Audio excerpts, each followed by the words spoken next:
So dear friends, साथियों, नमस्कार। स्वागत है आप सभी का दीप्ति सिंह एकेडमी इंदौर के ऑनलाइन प्लेटफॉर्म पर। मैं संतोष वर्मा और आज मैं आप लोगों को एक ऐसी जानकारी बताने वाला हूं जिसे जानने के बाद में आपके मन में, यानी कि जितने भी ईपीएस 95 के पेंशनर्स हैं जो लंबे समय से आंदोलन कर रहे हैं, इस जानकारी के बाद में उन्हें भी लगेगा कि भाई साहब अभी तक हमें वास्तविकता में ये तो पता ही नहीं था।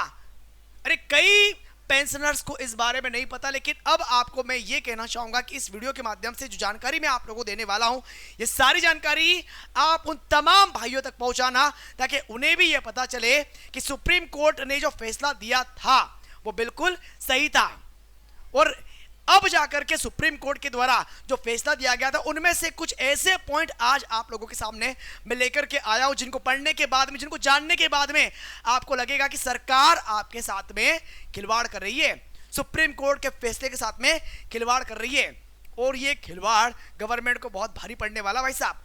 तो आज आपको एक ऐसी जानकारी प्राप्त होने वाली है, बट उसके लिए आपको वीडियो लास्ट तक देखना पड़ेगा और लास्ट में अपनी राय कमेंट सेक्शन में लिखने का प्रयास जरूर करेगा। तो फिलहाल बढ़ेंगे हम लोग आगे, लेकिन उसके पहले एक छोटा सा समग्र में आप लोगों को कुछ सारांश दिखाना चाहूंगा इन शॉर्ट, मुश्किल से मुश्किल 1 मिनट में, ताकि सारांश के माध्यम से आपको यह पता भी चले कि कितना लंबा संघर्ष ईपीएस 95 के पेंशनर्स के द्वारा किया जा रहा है। तो भाई साहब ये तो हम लोग जानते ही थे, ये तो हम लोगों ने कई बार देख लिया कि भाई साहब जब इन्होंने स्टार्ट किया था तो पूरे देश के ऐसे कई प्लेसेस पर इन्होंने आंदोलन किए, अपनी बात गवर्नमेंट, अपनी आवाज गवर्नमेंट तक पहुंचाने के लिए। ठीक है सर, कई प्रकार के आंदोलन हुए। यहां पर जो अशोक राउत साहब, इन्हें कई प्रकार की परेशानी का सामना भी करना पड़ा, भाई इन्हें गिरफ्तार भी किया गया, कई प्रकार की वार्निंग्स भी दी गई।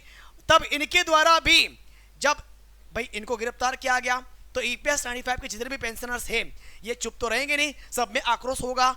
तो भाई साहब इन्होंने शांत भाषा में भी समझाने का प्रयास किया कि भाई साहब हम शांति से काम कर रहे हैं, हमें शांति से काम करने दीजिए, अदरवाइज हम सरकार बनाना भी जानते हैं और बिगाड़ना भी जानते हैं। आज आपका समय है, कल हमारा टाइम भी आएगा, उस समय आप कहां पर होंगे ये बात भी आप लोग देख लीजिएगा। आईना देखना मत भूलना भाई साहब।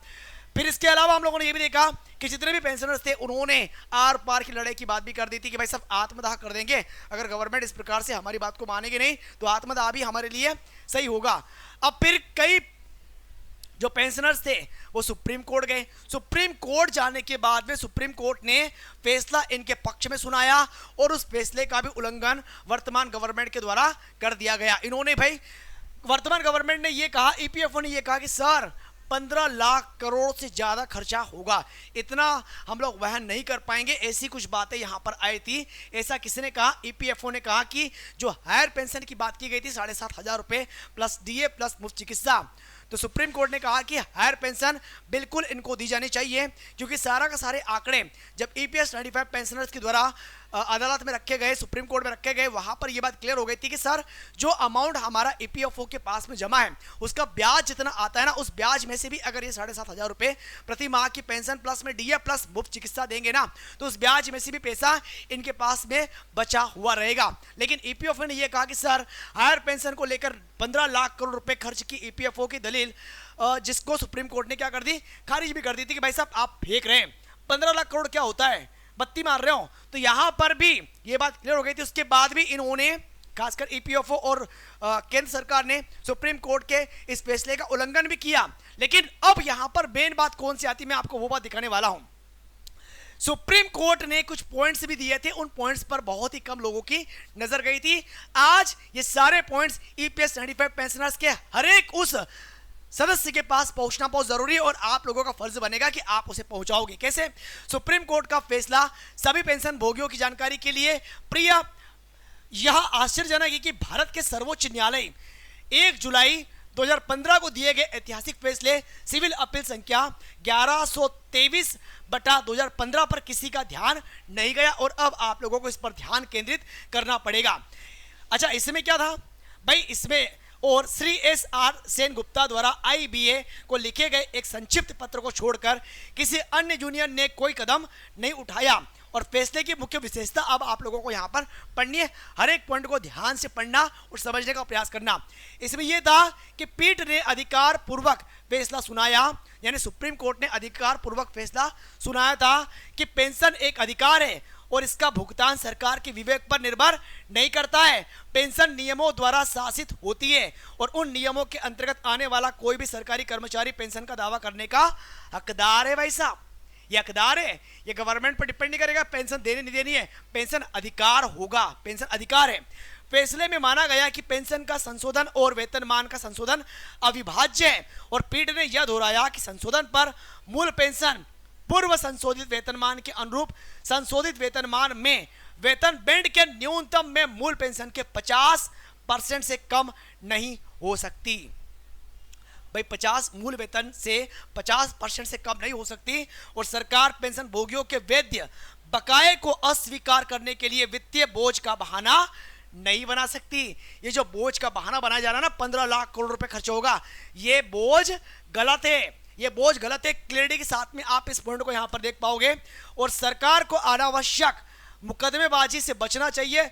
मुकदमेबाजी के लिए किसी मुकदमेबाजी को बढ़ावा नहीं देना चाहिए। और जब पेंशन को एक अधिकार माना जाता है न कि एक वरदान, तो इस कथन के अनुसार कि पेंशन में संशोधन और वेतनमान में संशोधन अविभाज्य है, तो पेंशन का उन्नयन भी एक अधिकार है, न कि एक वरदान। कोई वरदान नहीं है बल्कि ये एक अधिकार है।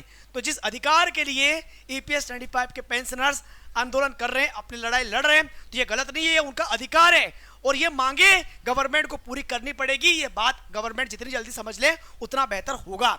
यह निर्णय डीएस नकारा मामले के निर्णय पर आधारित है और निर्णय बहुत ही स्पष्ट है और मुझे आश्चर्य है कि किसी ने महत्वपूर्ण पहलुओं पर ध्यान क्यों नहीं दिया और किसी ने सरकार के साथ इस मामले को क्यों नहीं उठाया, निर्णय पर किसी ने प्रतिक्रिया क्यों नहीं दी। और यह आश्चर्यजनक और हैरान करने वाला भाई साहब विषय है।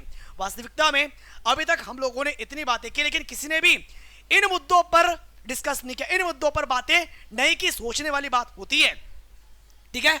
तो कुल मिलाकर के प्रिय पेंशन भोगी जितने भी भाई ईपीएस 95 के पेंशनर्स हैं, उन सभी से निवेदन है कि इस संदेश को अपनी संपर्क सूची में ऐड कर लेना और ज्यादा से ज्यादा लोगों तक पहुंचाने का प्रयास करना, ताकि उन सभी को भी सुप्रीम कोर्ट के ये जो पॉइंट्स है ना, ये क्लियर हो जाए। ये आपका अधिकार है, ये कोई वरदान नहीं है और गवर्नमेंट इसे वित्तीय बोझ के रूप में नहीं ले सकती कि भाई साहब हमारे पर बर्डन आएगा। ये आपका कटा हुआ पैसा जो इनके पास में गया है, यही पैसा आपके पास वापस आएगा। सरकार अपनी जेब में से पैसे आपको नहीं देगी, बल्कि आपका हक है। आपने जो अपनी उम्र भर जो काम किया है संगठित क्षेत्रों में, उससे जो पैसा कटा हुआ है उसी में से आपको पैसा वापस मिलेगा। ये बात रियलिटी है। इसीलिए सुप्रीम कोर्ट ने आपके हित में फैसला सुनाया था और सुप्रीम कोर्ट आज भी आपके हित में खड़ा है। तो आई होप कि ये सारी की सारी जानकारी आपको समझ में आ गई होगी और इसी प्रकार की जानकारियों को प्राप्त करने के लिए दीप्ति सिंह एकेडमी के इस चैनल को सब्सक्राइब करना मत भूलना। हम लोग मिलेंगे आगे एक नई जानकारी के साथ में। सो अभी के लिए बहुत बहुत धन्यवाद। Thank you. जय हिंद, जय भारत।